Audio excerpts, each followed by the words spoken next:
Nightie அக்கா ஆடிஷனுக்கு அப்புறமா இந்த அக்கா ஆடிஷன் எப்ப வரப்போகுதுன்னு தான் நான் ரொம்ப ஆர்வமா வெயிட் பண்ணிட்டு இருந்தேன். ஏன்னா நைட்டி அக்காவுக்கு அப்புறம் பாத்தீங்கன்னா ஒரு சேனலா போயிட்டு கதறதுல பாத்தீங்கன்னா இந்த அக்காவை அடிச்சுக்கவே முடியாது. அவ்வளவு கதறாங்க. பயங்கரமா எஃபர்ட் போட்டிருப்பாங்களோ, என்னதான் பண்ணிருப்பாங்க பாப்போம் அப்படின்னு சொல்லிட்டு ஒரு பெனிஃபிட் ஆஃப் டவுட்டோட தான் நம்ம அப்ரோச் பண்ணோம்.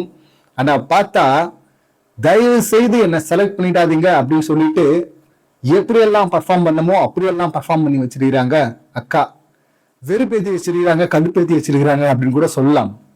இவங்க ஜெனிஃபர், நான் பேர் மாயா அப்படின்னு சொல்லிட்டு மாத்திட்டு எனக்கு வேற ஒரு முகம் இருக்கு அப்படின்னு சொல்லிட்டு வேற ஒரு கரியர்லாம் நான் ட்ரை பண்ணிட்டு இருந்தேன். அதுக்கப்புறமா வெளியே தெரிஞ்சிருச்சு அப்படின்லாம் சொல்றாங்க. சுவாரஸ்யமான கதை அனுபவங்கள் இருக்கலாம். அதையெல்லாம் எவ்வளவு போரா சொல்ல முடியுமோ அவ்வளோ போரா சொல்லிட்டு இங்க கதறிட்டு இருக்கிறாங்க இந்த அக்கா.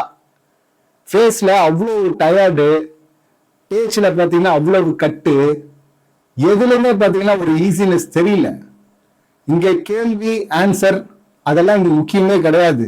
அப்படி சரியா ஆன்சர் பண்றாங்களா அப்படின்னு பார்த்தா இங்க யாருமே செலக்ட் பண்ணிருக்க முடியாது. அவங்க அந்த ஜோனுக்குள்ளவே போல.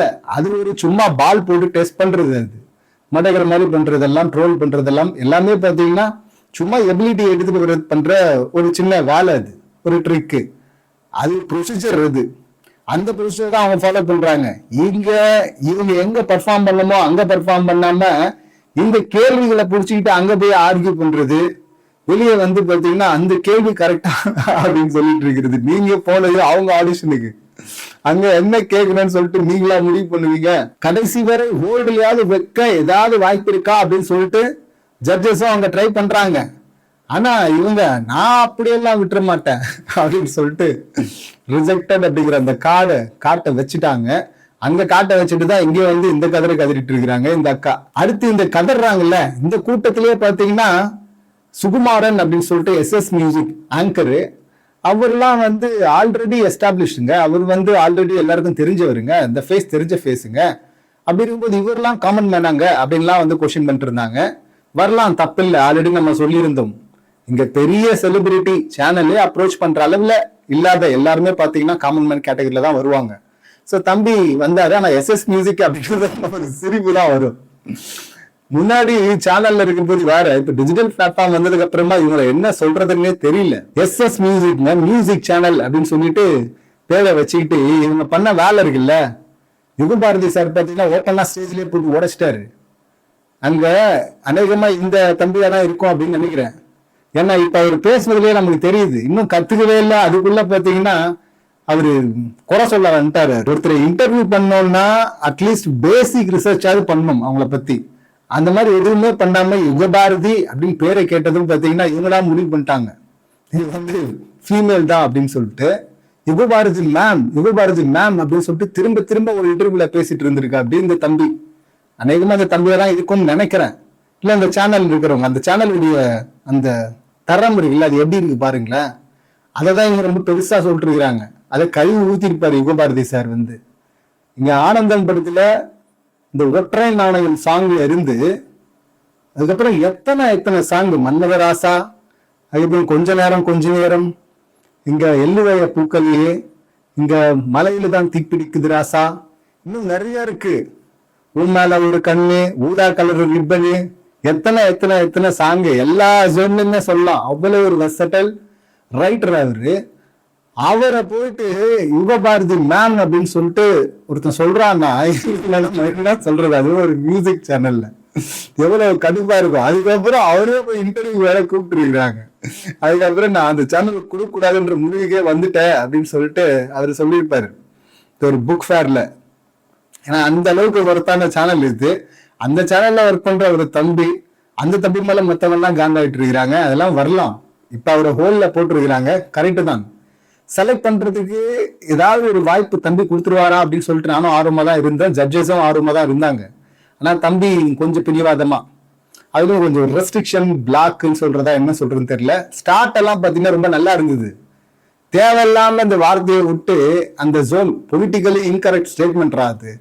இங்க பெண்களுக்கு தான் பாத்தீங்கன்னா 60% இருக்கு, ஆண்களுக்கு 40% சான்ஸ் தான் இருக்கு அப்படின்னு சொல்றது அதுவே தப்பு. அதான் கத்துக்கிறதுக்கு முன்னாடியே பேச வந்துடுறாங்கல்ல, அதான் பிரச்சனை. அது தம்பி கிட்ட ரொம்ப அப்பட்டமா தெரிஞ்சது.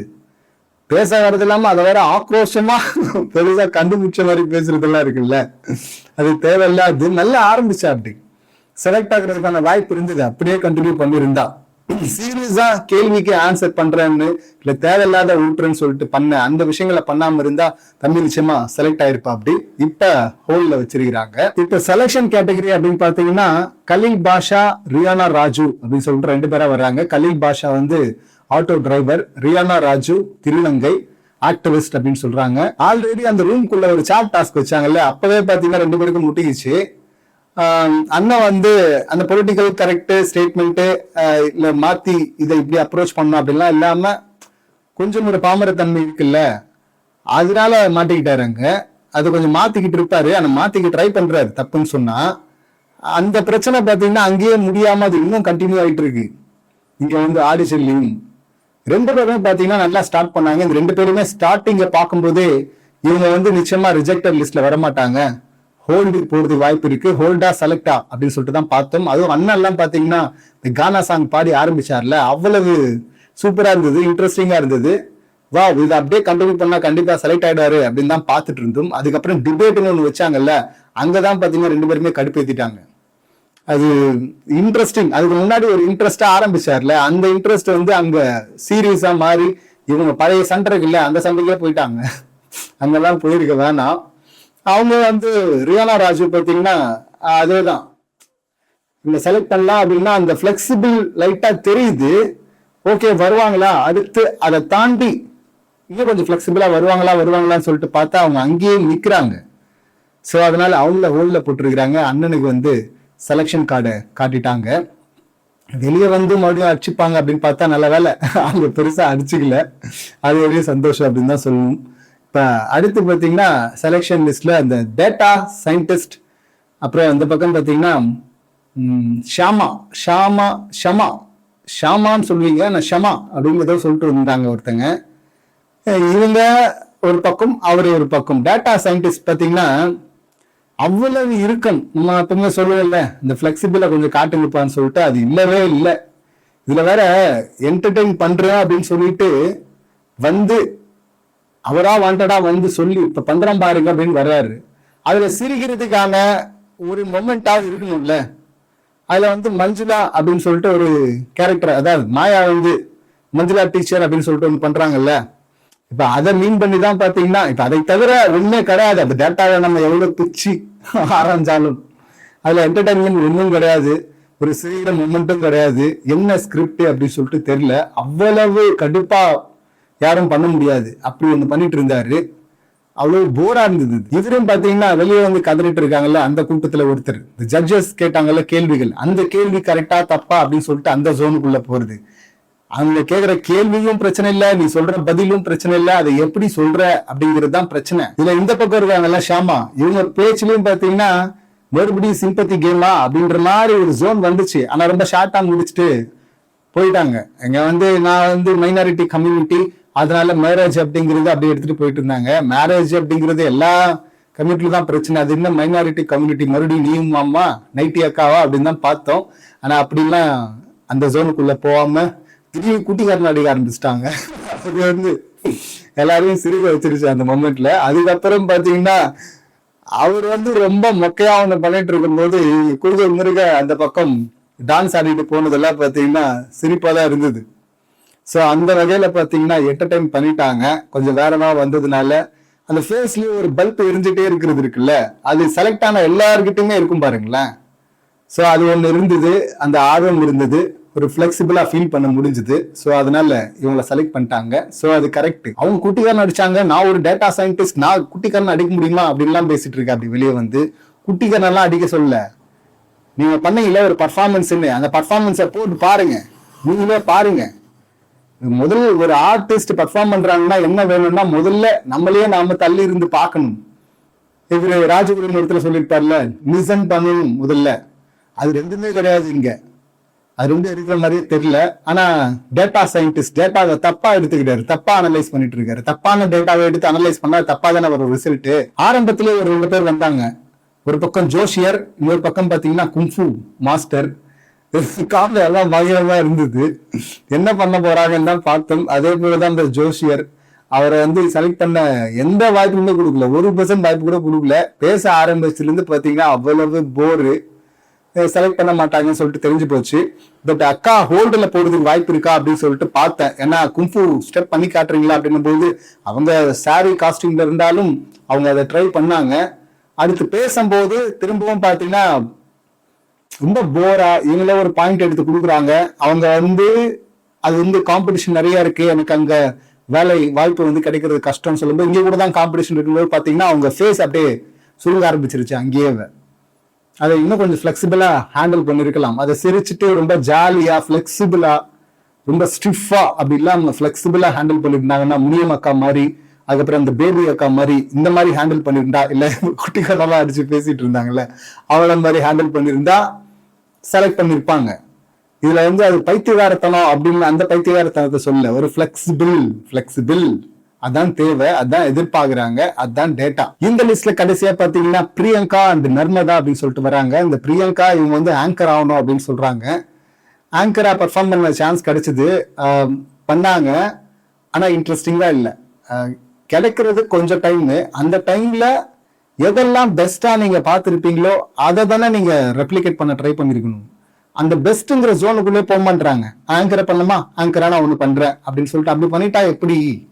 ஸோ பண்றாங்க, பட் ஆனா இன்னும் வரணுமே, இன்னும் தேவைப்படுது அப்படிங்கிற அந்த விஷயம் இருந்துட்டே இருந்தது. ஸோ அதனால அவங்கள ஹோல்ல போட்டுருக்கிறாங்க. ஆனா அடம் பிடிச்சிட்டு இருந்தாங்க, எனக்கு இந்த கார்டு வேணாம், எனக்கு அந்த கார்டு தான் வேணும்னு. ஏமா குழந்தை மாதிரி அடம் பிடிக்குது அப்படின்னா, எனக்கே ஒரு குழந்தை இருக்கு அப்படின்லாம் சொல்லிட்டு இருந்தாங்க. சோ இப்ப இந்த ஹோல்டு இன்னொருத்தர் வந்தாங்க பாருங்க, நர்மதா. ஏதாவது ஒரு எமோஷன் அந்த சீன்ல இருக்கணும்ல. ஒன்னு அழுகுறீங்களோ, இல்ல சிரிக்கிறீங்களோ, சிரிக்க வைக்கிறீங்களோ, கோவப்படுறீங்களோ, ஏதோ ஒரு எமோஷன் இருக்கணும்ல ஆக்டிங்ல. எந்த எமோஷனுமே இல்லையே. சரி, ஏதோ பர்ஃபார்ம் பண்ண போறான்னு பார்த்தா என்ன படம்னு நமக்கு தெரியல. ஏதோ ஒரு சீன்னா ஏதோ ஒரு எமோஷன் கொஞ்சமாவது, ரொம்ப எல்லாம் வேணாம், கொஞ்சமாவது லைட்டா கொஞ்சோண்டு கரெக்ட் ஆனா போதும் இல்ல. அது அப்படி ஒண்ணுமே இல்லையே.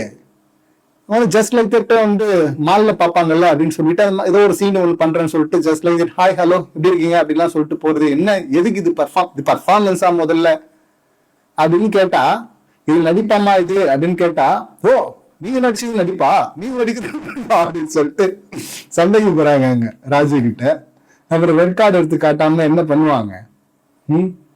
ஒண்ணு பண்ணவும் தெரியல. ஏங்க நீங்க வெளியில அந்த டேட்டா சயின்டிஸ்ட் ஆகட்டும், இவங்களாகட்டும், நீங்க வெளியில வேற ஒரு ப்ரொஃபைல் இருக்கீங்க, இங்க நீங்க யாருங்க? Who are you? அந்த டிபேட் சுவாரஸ்யமா இருந்துச்சா? இல்ல நீங்க நடிச்ச சீன் சுவாரஸ்யமா இருந்ததா? அதை நல்லா பண்ணிட்டீங்களா? இவங்களும் பாத்தீங்கன்னா இப்ப வெளியே வந்து கதறா அந்த லிஸ்ட்ல வந்துட்டாங்க. இவங்க எல்லாம் எத்தனை ஆடிஷன் அட்டன் பண்ணாங்கன்னே தெரியல, இது மாதிரி போயிருக்காங்களான்னு தெரியல. மீடியால வரணும், ஃபேம் ஆகணும், எல்லாம் ஓகே. ஆடிஷன் ரிஜெக்ஷன்லாம் ரொம்ப காமனான ஒரு விஷயம் இல்ல. ஒரு காமனான விஷயம், ஒரு இடத்துக்கு போனீங்க, அங்க ரிஜெக்ட் ஆயிட்டீங்க, அவ்வளவுதானே. அதுக்கு பாத்தீங்கன்னா வந்து சேனலா கதறது, அவங்க கேள்வியே தப்புங்கிறது, அதை சீரியஸா எடுத்துக்கிட்டு கதறிக்கிட்டே இருக்கிறது, இது உங்களை பத்தின ஒரு தப்பான இம்ப்ரெஷனை கிரியேட் பண்ணும்ல. சோ இன்னைக்கு எபிசோட பொறுத்தவரை நமக்கு எந்த மாற்று கருத்தும் இல்ல. ஆரி ஓவியா மோதல் வந்து சில 2 எபிசோட் முன்னாடி, அது லாஸ்ட் எபிசோட்லயும் லைட்டா அது பார்க்க முடிஞ்சது. ஒரு இடத்துல அவர் பேசிட்டு இருக்காரு, முடிக்கவே இல்லை, அதுக்குள்ள கை காட்ட ஆரம்பிச்சுட்டாங்க கண்டஸ்டன்ட்டுக்கு. அடுத்து மாயா பேசும்போது நிப்பாட்டிடுறாங்க, கையை நிப்பாட்டிடுறாங்க கை காட்டுறத, அதுக்கப்புறமா கை காட்டுறாங்க. அதே போல இப்ப ஆங்கரா ஸ்வாப் பண்றேன் அப்படின்னு சொல்லிட்டு மாயா இங்க வந்துட்டாங்க, ஆரி ஆங்கரா வராரு. இப்ப அவர் பேசிட்டு இருக்காரு, உடனே பாத்தீங்கன்னா ஓகே காய்ஸ் அப்படின்னு சொல்லிட்டு அப்ரப்டா கட் பண்றாங்க. அவர் கண்டஸ்டன்ட் இல்லைங்க, கூட ஜட்ஜா உட்காந்தாலும் சரி, ஆங்கரா இருந்தாலும் சரி, இருந்த பஞ்சாயத்து எப்ப பெருசா வெளியே போகுதுன்னு தெரியல. அதுக்குள்ள ஷோ முடிஞ்சுட்டா அவங்களுக்கு நல்லது, ஏன்னா அது தொடர்ந்துட்டே இருக்கு. அதுவும் அடுத்த எபிசோட்ல வருதா அப்படின்னு சொல்லிட்டு வெயிட் பண்ணி பார்ப்போம். இந்த சம்பவங்களை நீங்க எப்படி பாக்குறீங்க? உங்க கருத்துக்கள் என்ன அப்படிங்கறது கமெண்ட் பண்ணுங்க. மீண்டும் அடுத்த வீடியோல சந்திக்கலாம். நன்றி, வணக்கம்.